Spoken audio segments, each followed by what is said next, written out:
You're listening to Cards to the Moon, a podcast about trading cards from both a collector and investor perspective. We hope you'll stick around for the ride as we take a deep dive into the state of the hobby, share some hot takes, hopefully some useful advice, and fun stories along the way. Hey guys, welcome to the Friday episode of Cards to the Moon. My name is Clark from 5 Card Guys on Instagram, and with me, as always, co-hosting is Hyung of Integrity Sports Cards and John, who is Trade You at Recess. Okay, let's start off the top with the NBA playoffs. By the time this airs, there'll be a couple more games done. We'll know who officially is in round 2, but there's already been some significant news. And I would just want to kind of touch upon a couple of those. First, of course, the Brooklyn Nets getting swept. I don't know if anyone of us could have predicted that, but I want to ask you what the implications might be for card values on some of these key players. So let's just start with the Nets. You guys surprised first that they got bounced this quickly? Yeah, yes. Like that's crazy. Boston's been playing pretty well though. So give it to Tatum. And the squad for sure. But yeah, I think it's gonna. It sucks that it does affect card prices, but I think you'll see a slight dip in some of pricings like Kyrie Irving's, for instance. I think I don't know about KD because he's established that kind of like the market with his career already, so it's definitely gonna impact, and that's what I talked about, like the whole day trading concept and the whole if KD gets swept in the first round, his prices are gonna tank. Should it tank really, or is it something that we're just looking at in a micro lens and kind of being emotional about it, right? So yeah. I was gonna ask you, of course, about KD and Kyrie, but it's funny because my game plan, I told you in a previous episode that I had a Kyrie Irving card that I finally got graded back, after a year plus waiting from PSA, and I got a PSA 9, unfortunately. I'm like, you know what? The Nets are going to just cream through the playoffs. I'm going to wait till they get some success and then flip the Kyrie card. It's like the exact opposite of what I thought might happen. So that's funny. I guess I'm either selling Kyrie at a loss, or I'm just holding on to it even longer for next year.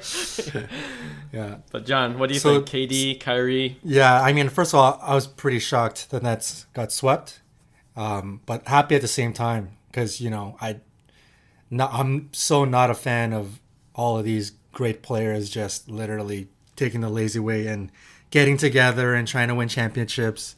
And it's really annoying them all. Like when you watch the Lakers and the Nets this year, they're like, preseason, they're talking all this trash and they're like all over Instagram and taking like photo shoots together and they're just acting so cocky. So to see like the Lakers not even making like the 10th seed and then seeing the Nets get swept, man, it's like beautiful poetry. That's a good observation. Do you think it's the end of the super team era? Because, the Grizzlies are doing well. And they drafted all their players, right? I mean, it could be, right? Because the problem with clearly the problem you're seeing is if any one of these top stars are out, most of these guys you're going for like a triple head, right? Like 3 big stars. If one is out, there's just no money to have any depth. And look at what Boston built their entire team around two-way players. Like everybody in that starting 5 is like a really good, play both sides of the ball really well. And they made the Nets pay dearly for their lack of depth, and then also the Boston's two-way play. So I don't know. It could be a complete change for a lot of organization. Could be the start. We'll see. Well, it just proves like team sports is that, right? You really need a full kind of like team to carry a championship. And I think like just the amount of the players, you look at LeBron like to the Lakers even, and the amount of people or the teammates that came in versus like you got Lonzo Ball, you got all these guys that left for LeBron, right? So it's like I think it's a championship is built on, you need all parts of the team, and I think that superstar kind of like stacking those teams. They only go so far especially in playoff basketball, right? It's not the typical people that usually step up. So I don't know. This is a tough one for me. I don't like the concept. I think it just shows that it's not an automatic recipe, let's say. Yeah. Right. So and that's why I bring it up too, because like at the beginning of the season, it's like, oh, another super team. My pick was the Lakers are going to win it all. That was a really bad choice too, right? Dead wrong segment. That'll be number one up there. But like I'm not going to go in next season saying like, oh, a guy like Russell Westbrook, because he's playing with AD and LeBron's slam dunk, pun intended. Right. For like investing in his cards. Like I'm gonna be a little bit more wary now of not going for like a guy that's on a supposed super team. Right. By the way, I heard that Russell Westbrook deleted all of his Lakers related IG posts. Oh jeez, man. Yeah, so he might be done there. But going back to values, I think what kind of hitchhiking on Hyung's point, I mean, in a macro lens, like guys like Durant, they shouldn't get affected, but they will. I mean, in a micro lens, they will, because of human behavior and human hype and thought process. Because now there's going to be this narrative that Durant, whatever, can't win on his own. He's got to kind of like hitch the wagon with all these other super teams. Yeah. And he's going to go ring chasing. That's the only way he can win.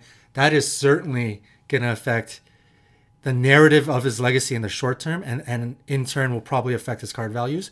So for sure, I could see a dip in Durant. I could see a dip in Kyrie and other players I'm sure we're going to talk about. Yeah. Well, another couple guys I wanted to talk about is Trae Young. We love Trae Young, but the Hawks got bounced after 5. And, Trae Young cards are trending the wrong way still, even though he's won a couple of games one game for the Hawks this playoffs. Yeah, are you guys off Trae for this season, for the off season? No, it's the buying period. We know that. It's still going, eh? I mean, it's retracted so low. Like I was checking Prism prices, so low. $125. Honestly, at that point, I think people are gonna realize when is the floor, when is their support, because I potentially could make money off this at this point, right? Like when is too cheap, where it's like, okay, if I just hold this until the season starts, I'm gonna make some money off of this, right? So I think there's gonna be a point, and we said it a lot, like there's gonna be a point in time where people say it's too cheap, right? So looking at silvers, they're down to $700. Base is down to 125. It's insane. I think a type of player like Trae Young, in the objective lens, you see his talent. It's undeniable. He's proven every year since 2018 that he belongs and he's a superstar.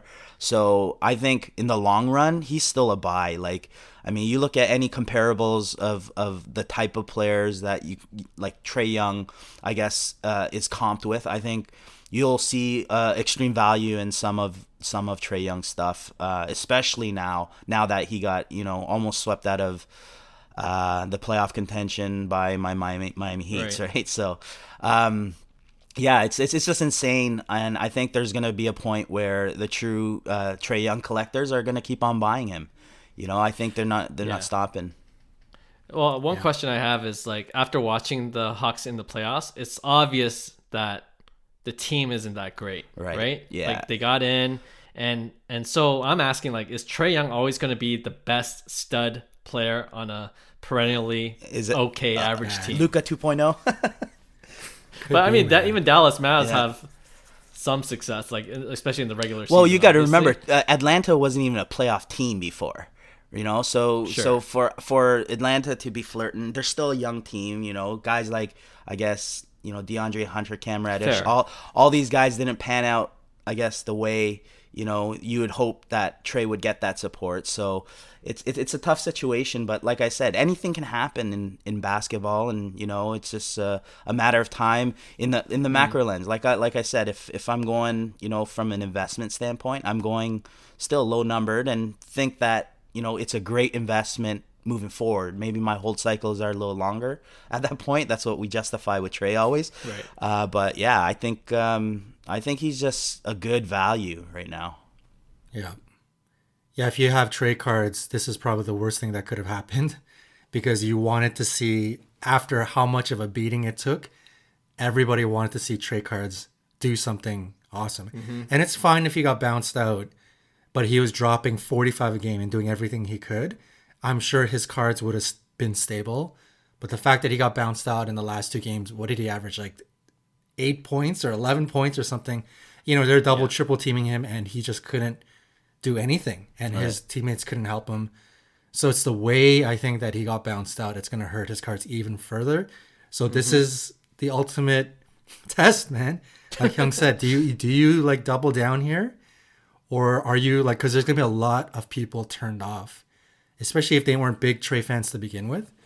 They're going to be completely off Trae right now. So if you like Trae, it could be a double down season, or it could be, you know, maybe this is the opportunity to get into a bigger card that you previously couldn't afford.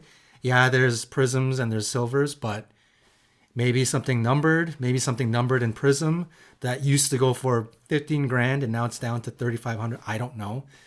But these are these, you know, big boy moments where, you know, Sure. it can turn into huge profits or even bigger L's. So we'll see. I mean, that's for everybody to decide on Trae, right? Yeah, for sure. I mean, this NBA playoff's been brutal for me as a collector. I have a Kyrie card. I also have a Trae Young PSA 10 silver.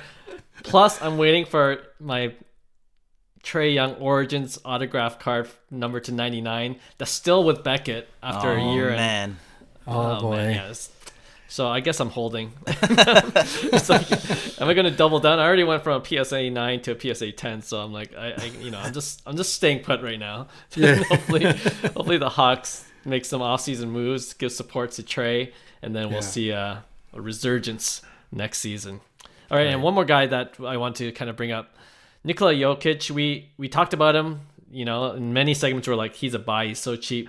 But it looks like, you know, without Jamal Murray, without some key supporting players, looks like Golden State, you know, even as early as the end of this podcast recording, Nuggets might get bounced in 5.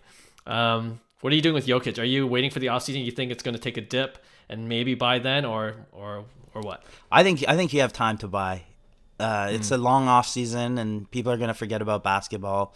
It's gonna be on, you know, everybody's kind of like, I'll recircle back, you know, and when you know this next season starts, I think that's where, you know, there's gonna be that initial hype again. So I think you have time, especially with guys that get eliminated in the first round. Like they're the last people, you know, people think about, right? So yeah. I mean, Jokic, you know, if he ends up, are they playing tonight? They might get bounced out tonight, right? Yep. You know, it's not to his. This is different than Trae, where Jokic is still clearly a dominant force. Yeah. He's just getting frustrated because he's got no help, right? So I think for Jokic, if you were looking to buy Jokic, this is probably good news because it's going to give you more time.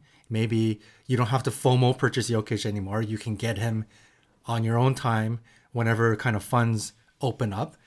You will have time in the offseason. But Jokic, I think, has enough power, you know, collecting hobby and popularity to go back up. And, you know, let's watch the beginning of the year as the season for next year is about to begin. And you get the news that Jamal Murray is back and he's ready to start the season. MPJ is back, ready to start the season. The hype for Denver is certainly going to build, and you might see Jokic cards go up then, right? So I think this offseason, if you're looking to get Jokic, it is a really, really good time to consider going after Jokic. Unless he wins MVP. You know, if he wins the MVP, it's good. I don't foresee a big bump, to be honest. Okay. And if there is a big bump, I think whatever bump that was, by the time the off-season hits, or you're into the full swing of the off-season, I'm sure to go right back down to whatever it was. So regardless, I think there's going to be a great buying opportunity. I don't think you have to worry whether it's 2 MVPs or 1. 2 probably just convinces you even more to be like, yep, okay, I'm buying for sure. Yeah. No, just curious. But yeah, all good points. I'm pretty much aligned with both of you. So Yeah, off season is exciting from a collector standpoint because there's usually good deals. Right. Like if you're staying on top of the guys you're bullish on, you usually could get good deals if you have that kind of conviction. All right, so for Friday episodes, we usually keep it shorter than our regular weekly Tuesday episodes by just focusing on one hobby topic or issue. And today I wanted to go a little more in depth into the newest sports collectible NFT to drop, which is called the Association, released by the NBA. And I know you guys aren't into NFTs yet, as I am, but I think it'll be good to discuss what the future of collecting might look like. And let me give you a brief overview, and I just want to hear your initial thoughts about this whole project, all right? So it's going to be a longer preamble just to kind of, I'm sure a lot of our listeners aren't aware either of what this NFT is. It's different than the NBA Top Shots, which you guys probably heard about already.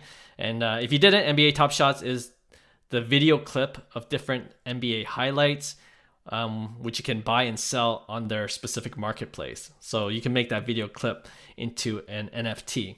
But what's different about the Association NFT is that I believe it's the first official NFT offered by the NBA on the Ethereum blockchain. Okay, so it's unlike Top Shots, which is on a different blockchain. I can't remember which one, but this is significant because most people who are into NFTs are primarily buying off the Ethereum blockchain. All right, so that just really means this is more accessible to collectors. 2, the Association NFTs look like, if you see them, digital trading cards, and there's 30,000 minted, which you can think of as a print run. That 30K consists of 125 editions or variations of each player competing in the 2022 NBA playoffs.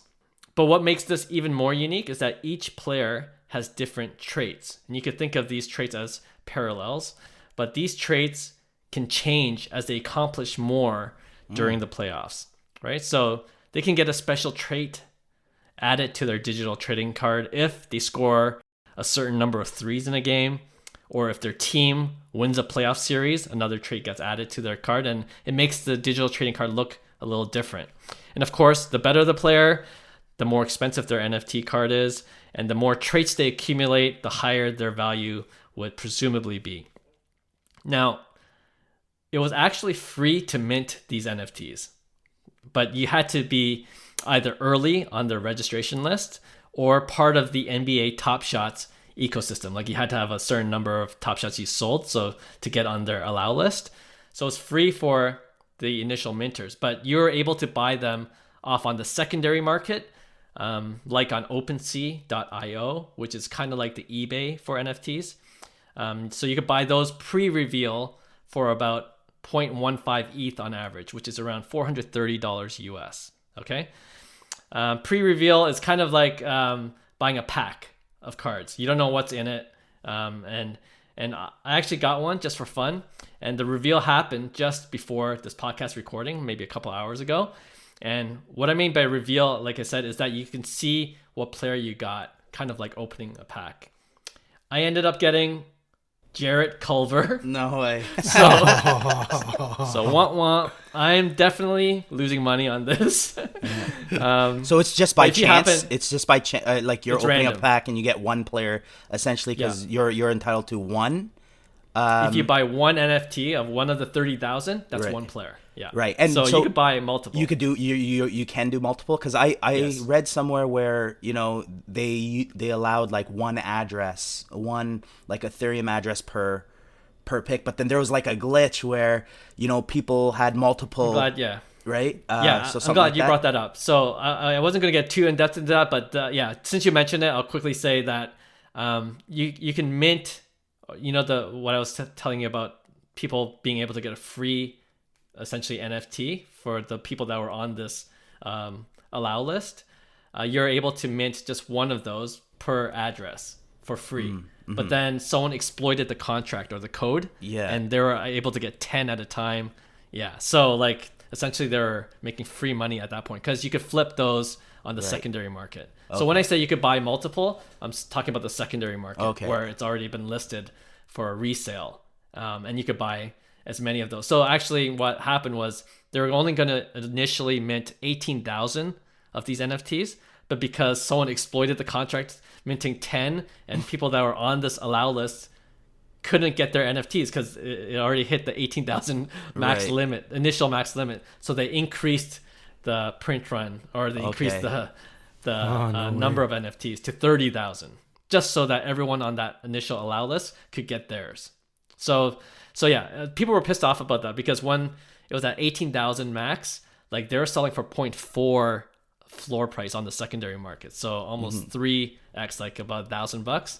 And then once they increased the to 30,000, it just kind of dropped down to 0.15. So people that bought off secondary early kind of got screwed, unless on this reveal, this is where I'm getting to. On the reveal, you get a good player, right? I got Jared Culver, but some people got Jason Tatum, who's playing real hot. And I just looked up Jason Tatum. If you pulled his card, pulled his NFT, the one is currently listed for 1.4 ETH, so that's $4,000 US. Wow. Floor price minimum for a free mint, or if you got on secondary for $400, so that's an easy 10x. Now, being not like in this field right now, how does one purchase like something like you said you purchased it? So if I'm new to kind of like the whole NFTs and Ethereum, how does one go about and just purchase I guess an NFT? Yeah, so without getting into the back end of things, you really need some kind of digital wallet, right? A lot of people use MetaMask like I do, and then you got to put some Ethereum into it because that's the currency you need to buy these NFTs. Like I said, it's on the Ethereum blockchain, so you need ETH in that digital wallet. So once you load up your digital wallet with Ethereum, then you could go on a website called OpenSea.io, which is a secondary marketplace, kind of like eBay. And there, if you search the Association NFTs, anyone that's listed their NFTs for sale, you could just buy it off that site just by connecting your wallet to that site. Okay. So it's really a simple and there's something called gas fees, which is essentially transaction fees. Right. And if it's not too busy on the system, it shouldn't be that much. But yeah, that's essentially how you can get the Association NFT on the OpenSea.io website. And I think right now, after the reveal, the pre-reveal, it costs 0.15 because you just don't know who you're going to get. But now that you got a lot of these bench players too that are playing in the playoffs, the lowest one I saw is like 0.03, so $100, $150 for even like these bench guys from like players from teams that have already been eliminated too, right? Because they, for some reason, because of the screw up, they couldn't reveal it before the playoffs started. We're already almost into round 2 and we're just getting the reveal now. So yeah, definitely some glitches along the way, but yeah, I did enough talking. Your other questions from you guys or thoughts? I think you put a third and fourth wrinkle in my brain, but like, I mean, it's just wild to like, do I believe that it's a good investment? I don't know, but I know Golden State Warriors, they also launched something within their own kind of like, I guess, NFTs for their own team where they're giving, utility with their token, for instance, where you have special access to certain games or events and stuff like that. So I think the potential is there for sure. I think it's such a new space, and, sometimes NFTs get kind of like the, I guess, bad mouth because a lot of people end up holding bags, for instance, because they FOMO and they think it's going to be the next big thing. And then, after IPO prices, it's just like tanks and then recorrects itself, right? So I think a lot of people that get in early, obviously, can really benefit from it. But I think that's the common trend you see with a lot of, especially collectors. Like a lot of collectors don't buy into this whole NFT space because it's such a different game than, collecting or investing sports cards, right? But I will say this, we talked about this many times on previous episodes. There's going to be a point in time where they're going to go hand in hand, and it's just a matter of, what company figures out certain utilities where it makes sense to, combine NFT, blockchain, sports cards even, right? And you're seeing it in the art world with rare like digital art, right? And it makes sense from like a fractional share standpoint. Like to me, that's the most applicable, I guess, way I see NFTs working with cards, and being able to take something rare and be able to divide it into these fractional shares that you could have potential ownership of, right? And if you view like collectibles as rare pieces, sometimes one of one pieces, I think there's a lot of potential there as well to see where it goes. Yeah, that's definitely one application for sure. And just to your point about like essentially having a different brain from a standard collector into being an NFT collector, I'm beginning to see like a lot of similarities. Like when I was sharing what this is about, like different traits equates to parallels. Like you could see different borders on the cards. We're kind of used to seeing that for refractors or parallel cards, right? And this whole idea of pre-reveal, like opening a pack, to seeing what you got, like that gambling mentality is now there, where you could buy something for kind of cheap and then hopefully you hit. I was just checking right now, a Steph Curry just sold 5 minutes ago for 1.680, so that's about 5,000 US. Wow. And you could have spent 400 on the pre-reveal NFT, right? So there's that component to it. But and also to the point of like what you're saying about the Golden State Warriors, like the thing about NFTs, you could add utility later. So who's to say that the NBA won't do that for some of these association NFTs? So for example, I'm not saying this is going to happen, but if you do have a Stephen Curry association NFT, any collector that has it in their possession, next year the NBA could say, like, if you're in the Golden State area, we'll airdrop you a ticket. Right. You know what I mean? Like cool. There could be utility that could be added on afterwards, but sure. There's no guarantees, of course. Right. No, I definitely see value there, and that's the utility is, I think, the most important, how they handle it. And it's all new turf, obviously. The question I know that always gets brought up is, don't mention collectibles and like NFTs in the same sentence, because it's like it's not part of kind of like the hobby, I guess what people say. And I'm only playing devil's advocate because I'm super bullish on the whole on Ethereum in general, just technology and cryptocurrencies that involve a lot of utility where it could change the infrastructure of our society, right? So and I see it as a hobbyist perspective too. A lot of questions out there. It's like, we've had a lot of, like, for instance, NBA Top Shot. A lot of I guess collectors badmouth the whole Top Shot from the get go, and it's kind of like, see, I told you so. But they don't realize there's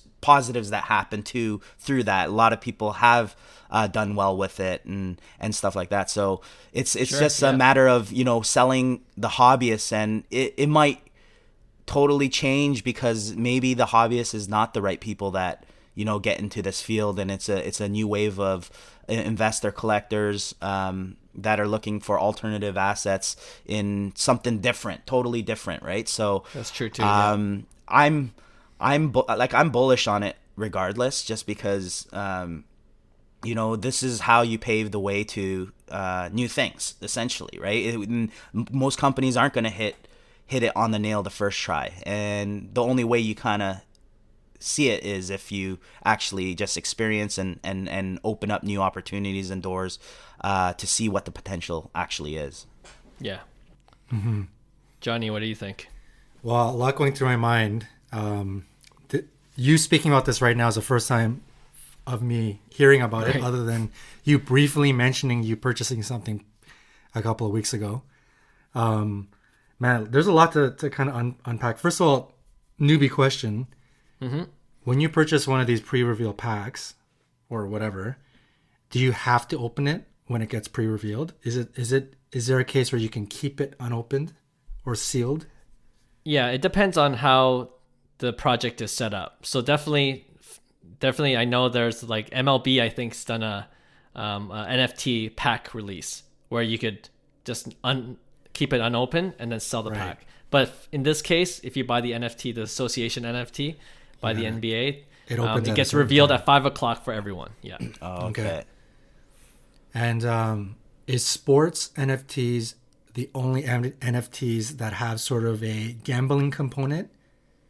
Because I haven't purchased any NFTs myself, but are there other scenarios where it's kind of like opening a pack and kind of gambling?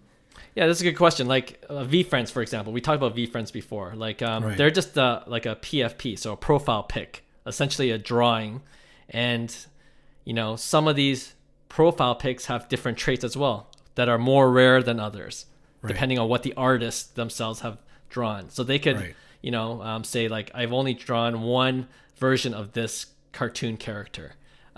So it gives it that rarity. So you don't know what it's going to be pre-reveal, but there's that gambling component too, right? You pay the same as everyone pre-reveal because you don't know what you're going to get. Right. And then, but VFriends, do you still get to like purchase the specific picture? And then I guess the parallel is not to be revealed? No, so you don't know which parallel you get. Oh. Yeah. No, but do you know which card, like, what picture you're getting? No, not for... Not even that. Well, it so happens that VFriends Series 2 dropped as well this past week. And you didn't know which character you would get. Yeah, which parallel, which character. Yeah, it was kind of a surprise. And sorry, this is on a side note, and I think not to spread like negativity in this, but I think a lot of people see, like, for instance, the VFriends project and see where prices were like on initial launch, and obviously, I guess, would eBay be one of the marketplaces that I guess people do sell VFriends cards, for instance, and I think a lot of people see they complain about like shilling, for instance. Like that's a huge issue that's unmonitored in the hobby. Is that something that like is an issue? Do you find like in this space where there could be artificially inflated prices? That was one of the thing you see, initial launch, somebody spent $11,000, let's just say, on a VFriend card, and then to date that same card sold for $1,800, right? Some might say, you know what, that's a great buying period, right? Because it's just the volatility of the market, right? So I know, and I only say this because I see the typical hobbyist perspective on these things, and that these are things that kind of come up, right? So I think that's what I see on that. Yeah, I would only say, and I'm not by any means an NFT pro, like I'm dabbling into myself, but to my knowledge of what the blockchain does, everything's recorded. Like you can see every transaction, and I'm sure if you work hard, you could get around like the whole shilling, maybe create multiple wallets and things like that. But like it's harder, in my opinion, to do that kind of stuff when everything's recorded on the blockchain. Right. And I think also the sports cards market is such a new market. I really see applications done in the music and art industry. Like if you're an artist, if you're even an athlete or someone with a rare talent, I could really see independency in terms of individual artists really taking off. So I think once we start seeing that in these industries of artists and music, and seeing the potential of the blockchain technology and kind of NFTs in general, I think we get a better grasp of what the potential is in the future card market, right? So sure, yeah, definitely. Right. I think it's going to be interesting to unpack all of this, because I think Hyung is correct in kind of observing that this might be a scenario where the hobbyist separates from sports NFTs. Maybe the target market for sports NFTs are NFT fans that also like sports, not sports card hobbyists, and trying to bring them into NFTs. Because if I think about for myself, like I'm the noob of the three of you guys. I'm not going to call myself digitally challenged, But for somebody that may be very digitally challenged, and the classic hobbyist is pretty old, right? We're talking about 30 years plus minimum, right? Right. And these are the folks that will have the disposable income to get into things like NFTs, especially these sports ones. $450 a reveal. That's not exactly kid money, right? So if I think about it, like you're for somebody that's digitally challenged, you're talking about, something is 0.2 ETH. You gotta like download this app. You gotta go into OpenSea.io. Like all of that sounds very intimidating just to even start. And then you're talking about putting new money in or purchasing ETH and then using that ETH to purchase these cards. It seems like a lot of steps. It seems like it would be kind of intimidating, So I think the adoption for some of these old school, like myself, like an old, like an old dinosaur, to try to get into this stuff, it might be a little bit difficult, right? Yeah. No, I hear you. And maybe we'll end off with this, because the counter to that argument is that it used to be really hard to send emails at one point. Letters were a thing. Good point. It's so much easier to pick up a pen and write it on paper and then lick a stamp and then put it in the mailbox. Right. But then, what? You got to set up a Gmail account? What's that? And then you got to create your own email address, and then you got to find out what the other email address is. That's exactly. And you see it in our parents, right? They're the ones struggling in terms of, even writing emails or receiving emails, right? But the people that don't adapt, they kind of get swept under, right? I was going to mention that you were the oldest, so that's probably why out of the three. I feel like I'm the oldest, actually, so we'll compare ages after the show. Okay. We'll talk about it after. But I think even price wise, right? Like for me, because I'm a traditional hobbyist, I have to enjoy the collecting of NFT, and that concept is not something that, as of yet, it's something for me to enjoy. I'm intrigued by the investment side of it, so I could see myself doing it in terms of investment. But in terms of hobby, like we all have, unless you're already dipped into that NFT world and you were able to raise funds and your Bitcoins exploded and your ETHs exploded, or your, some of the NFTs you purchased, and you're using those profits to kind of divulge into different NFTs. Sure, yeah. I think if you're in that world, it's very easy to go in and out of a lot of these things. If you're in my world where I don't do NFTs and I'm just in the hobby, it's going to be tough for me to be like, yeah, I guess I could buy a $500 pre-reveal USD, but honestly, I would more enjoy it to go out and buy a $500 Jason Tatum PSA 10 of something, or because 5 Trae Youngs, because this is what I enjoy, and this is where I want to take my disposable income. So it's going to take a lot for me to take that money and bring it over to this NFT world, right? So I think there's going to be some barriers, a lot of challenges. Sure. That's why I'm thinking maybe it's not somebody like me that is a target for these sports NFTs, right? You know what I'm going to say? I think it's not for someone like you yet. Because I think what made email easier was they made the user interface easier, right? And they, you could click of a button. I think we're so early in the NFT space that there are a lot of convoluted steps that you have to take, like creating a digital wallet, all this stuff. Like it is, not straightforward. And there's a lot of security issues still.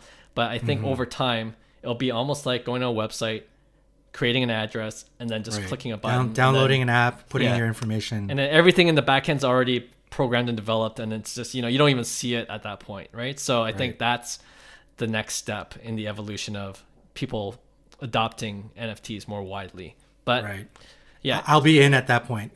Everything you said right now is definitely true.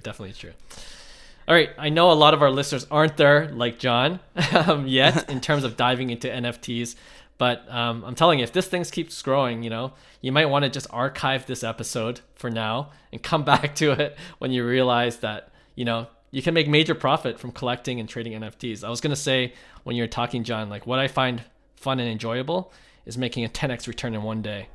That's amazing. And fun. And I don't have to ship anything. I don't have to worry about security. It's just in my wallet. Right. In a second, right? So, good call. All right. Thanks, guys, for listening. If you enjoyed our podcast, please subscribe to wherever you listen to your podcast, and We hope you give us 5 stars. We'll be back on Tuesday for our next regular episode. We'll see you then. Bye. Hey, thanks for listening to Cards to the Moon. We'd really appreciate you subscribing to our podcast wherever you listen to your podcasts. And you can also connect with each of us on Instagram at 5cardguys, or you can follow Hyung at Integrity Sports Cards, or John at TradeU at Recess. You can also check us out at 5cardguys.com. Thanks again, and hope to connect soon.